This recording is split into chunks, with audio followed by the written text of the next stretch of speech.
Hey everybody, welcome back to the Bruins Take podcast. Ben Parris, Kel McDavid, William McDavid, Tyler Tolbert working ourselves around the room. The Bruins Take podcast is back for the first time in 2 years. It's rebranded. We got a new little setup, a new crew, and always a lot to break down here at Cherry Creek. Kel, we're going to kick it right off. Last week was Spirit Week, and it was an awesome week. It was a really fun week. You know, there's lots of different events for people to go to. Tyler and I got to go on Spirit Bus. Ben, you were there too. So that was fun. Got to do all sorts of different things. So it was a really fun week. Will, what'd you think of Spirit Week? It was awesome. I thought that some of the events were great, particularly dodgeball. I know that there were some controversial calls during that We'll week. get into that. Yeah, we can get into that, but it was really a fun week. Tyler, I know you got to play in the football game on Friday night, which is always a unique kind of situation to be in the actual game as opposed to in the stands. What's it like to have an absolutely electric stadium packed full of people? They had to close gates and stop letting people in for the first time ever. I mean, what was it like? And then we'll talk about it more in a second too, but you made arguably the biggest play in that game. Yeah, it's really fun, especially since that was probably the most fans I've ever played with. Just seeing like Stutler, like just full and completely blued out was a really cool experience to have.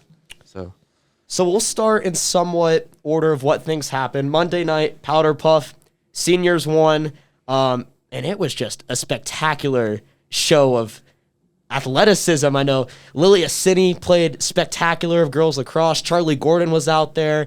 The coaching staff was the boys' football team, but there was some sheer athleticism out there. Yeah, it was a pretty cool night. You know, a couple years ago, there was a little accident with Powder Puff, so it was good that everyone came out pretty unscathed and seniors won, which is always really fun. Yeah, I love the effort from all the teams involved, but especially the seniors. There were, I think, a few diving plays that were just really impressive, but everyone seemed to be having a lot of fun. Tuesday night, we kicked things into Family Feud. And there's some controversial things there as well. One of the questions had to do with the best teachers at Creek. Another one froze up some people. I know I had a friend, we'll do a quick shout out to Eli, was asked like a top kitchen appliance, and he said knife.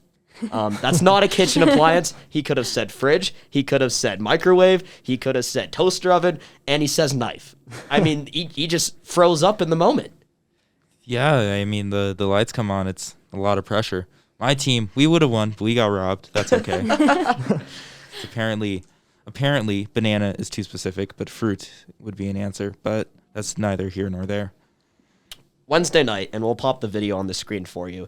We're going to start with the controversy. It's the championship game. You have a group of sophomores. I believe they're called the Jersey Boys. They're on your right side of the screen in the jerseys.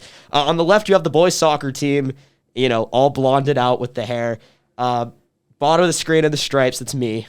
Somehow I got my hands on an official shirt, and I was the ref.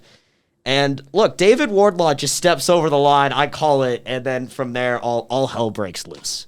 Yeah, I wasn't, unfortunately, at dodgeball, but I heard a lot of talk about dodgeball the next day with some questionable reffing, and I don't know. I wasn't there to see it, but I guess maybe Tyler, William, you guys can talk about that a little. I was on the floor, so I did get to see that whole debacle occur. To be honest, though, I was rooting for the purple team. We were planning to do a TikTok to celebrate the purple team winning the championship. Unfortunately, they got cut off early. But I don't know, Ben. I think I saw David step over the line. Thank you, Tyler. It was a close one. I mean, there's people standing at my car waiting for me. There are things on Snapchat. I mean, that was a scary situation. All around Thursday night, movie on the baseball field. Were any of you guys there for the Sandlot? I was there at the beginning of it. There was a pretty good turnout, and it was pretty cool because Student Senate did concessions, and it was a fun thing. I think that it was a late night, but I think it was fun for people to get to just have a relaxing night. I mean, and it's pretty cool to watch the Sandlot on the Sandlot, for a lack of a better description. But you're watching one of the most classic baseball movies of all time on the baseball field with the big inflatable screen. And, of course, all things led to Friday night. And, man, Tyler, what a game it was. And the story had a lot to do with Coach Doherty's return over at Grandview. And, It came down to one play. They had a 4th and 6 as they're marching towards the end zone. They're down by 8 trying to tie, and this pass comes over the middle, and you pretty much destroy the tight end trying to make, a play to continue the game. Yeah. I was fortunate enough. We were in a really good defense for that call. I was able to get over there and knock the ball out. But that whole drive, the whole game, just a lot of guys showed a lot of just grit and effort, and that was just a grind-out game. And just that whole series, a bunch of plays were made, especially on defense. And it was just a good team win against a good Grandview team, especially against Coach Doherty. That was really weird to just see him on the other side, like calling plays. They're running like the same defense that we run, so it's really weird. Yeah, did you guys feel like you were like, at least I know you're on defense, but offense feel better prepared for the game, knowing that Coach Doherty was coaching? They knew what defense they would be running? It was a little bit, and William could probably speak on this. Like, it was a little bit of both. Like, the whole week, you could tell, like, how much the coaches and just everybody wanted to beat Coach Doherty. But, like, Coach Doherty has been going against our offense for 10 years, whatever. So it was just we all knew what everybody was gonna do. It was really just about like executing on offense or defense. Yeah, I think both coaches knew that the other coach was going to have to put in some different strategies in order to fool the other team, because they've been coaching together for so long that they had to kind of switch things up. So that was part of it. It was a little element of surprise going into the game because neither team was quite sure what the other was going to be running. Well, nonetheless, you guys moved to 6-1 now, 3 more weeks, 1 more home game, but man, that's just a special experience, a fun night. We're going to welcome on our first guest of the week. It's Jonathan Trigg of boys golf, competed last week in the state championship, finished tied for 11th place as an individual, and helped Cherry Creek to finish in 2nd place as a team. Trigg, tell us about the experience. How was Colorado Springs? And, you guys came home with a trophy, which was pretty cool as well. Well, after last year's 7th place finish, it was good to get up there, have some competition, and really make a run for it. We got 2nd, which we were happy about, and it was just a great experience. So after the first day, you guys came from behind. It took a little bit of a charge to finish up in that top 2. And what is the nature of that tournament where you really don't know what's going to happen until it's over, because things are constantly moving when you're looking at team scores in a golf tournament? Well, 4 players out there at a time. It's a high school event, and it's golf. Things can switch super fast. So, you just got to stay in it and hope something goes your way, and at the end it did. What's it like to be, a part of a team, but also play as an individual? And for you, who played as the number 1 at state and finished the highest in the individual standings, what's it like to kind of set the example for the rest of the guys out there? Well, it's different because normal golf you play for yourself, and here you have a little more responsibility holding others up and just playing as a team. That's awesome. Team is such a big idea at Creek, and we always say sports, we're really good at sports. And so sometimes people might look at a 2nd place finish at state as kind of, oh, they only got 2nd.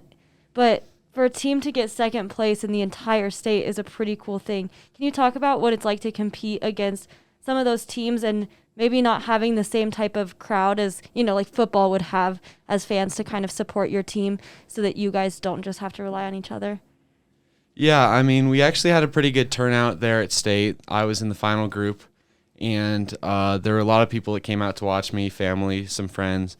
And, it's cool to have that rallying community that no matter where you go, even if I'm in another state wearing a Creek shirt, someone recognizes it, and it's cool. Now, Creek golf is arguably one of the most competitive sports at the school. How does that competition kind of breed and help you guys to just improve? Being at Creek, obviously everyone says we're good at sports, and golf is no different. We're always up there. We haven't won in a while, but golf is tough. You have to have 4 good golfers that all just play well on the same day, and golf is up and down game. One more question for you, Trigg. Coach Neal took over the program this year after Coach Goldsberry retired. He finished his 2nd in his first year as the head coach. What do you think about the future of this program, and especially you got some strong players coming in behind you?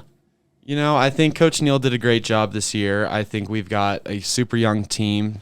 One sophomore, one freshman who hadn't played in state or on varsity this year came out and played pretty good this season. So I think they've got a big future ahead. Trey, we thank you for your time. Congratulations. I know we'll have a picture up here on the screen in just a second. And you got your hands on the championship trophy, and that's really anything that anyone could ever ask for. So, congrats on a great career. I know I've got to see the last 4 years of it, and it's been awfully special. Yeah, thank you for having me. Our next segment, we've got Lotan Shani, freshman here at Cherry Creek and in the broadcast media class. We're going to give you 60 seconds. We're going to go rapid fire and ask you what it's like in your freshman year at Cherry Creek. I'll start. What do you think, Lotan? You're almost a quarter in, and how does it feel? It's good. It's kind of like a lot of pressure to come from middle school to actually having to worry about your grades and a lot of stuff. So, yeah, it's kind of pressure. Cool. Lotan, you're also on the freshman football team. What's that like being a part of sports right as you come into Creek? It's fun. I feel like I go to school to play sports after school. I think that's the only reason I get good grades is to play sports. But, yeah, I love sports. Now, you were part of a dodgeball team last week during Spirit Week. What was that like to get to play against some seniors and have fun? It was a lot of fun. I didn't know that it was going to be like that competitive when I first showed up, but we were really nervous when we saw only one other freshman team, but we ended up winning a lot of our games. And Lotan, just going back to homecoming in general, how was your first homecoming ever and just first dance ever? It was a lot of fun. Being a freshman, though, it's kind of like you have a lot of pressure that you maybe will try too hard your freshman year, or like not try enough, so it's kind of weird, but it was a lot of fun. All right, Lotan, we'll be hearing much more from you as the year goes along. Our resident freshman here at CCSN, and you can always send us your questions that you have for Lotan because the mind of a freshman is sometimes fascinating. So thanks for coming on, Lotan. We'll see you next week. For this week's final segment on Bruins Take, we got Michael Obame, Braylen Warren. Tyler, you're going to lead them off with a couple questions, and we're just going to get some thoughts. So kick it off, Mr. Tolbert. Okay, so Halloween's coming up. You're going to a Halloween party. What costume are you guys? What costume am I? All right, I like that Michael. question. You wanna answer that first? Nah, you got it, bro. All right. Well, if Halloween, I was at Halloween Spirit the other day, right? And I saw like this steampunk costume, and I really caught my eye. So I'm probably gonna be that for Halloween. Okay. I don't really go to Halloween anymore, but if I had to, let's see, I'd probably do like a Something simple. A little something simple. Yeah, a little something I don't know, simple. but yeah. I could It'd be see simple. It'd be something simple. I could see you being like a ninja or something. Yeah, ninja. There you go. I could definitely see you being a ninja. Okay, can you elaborate on the steampunk costume? Oh yeah, so it's a little something like this, right? Some pants, some nice like brown pants. Like it's like a trench coat kind of, Right. but like not really. It's like kind of like light material. Mm-hmm.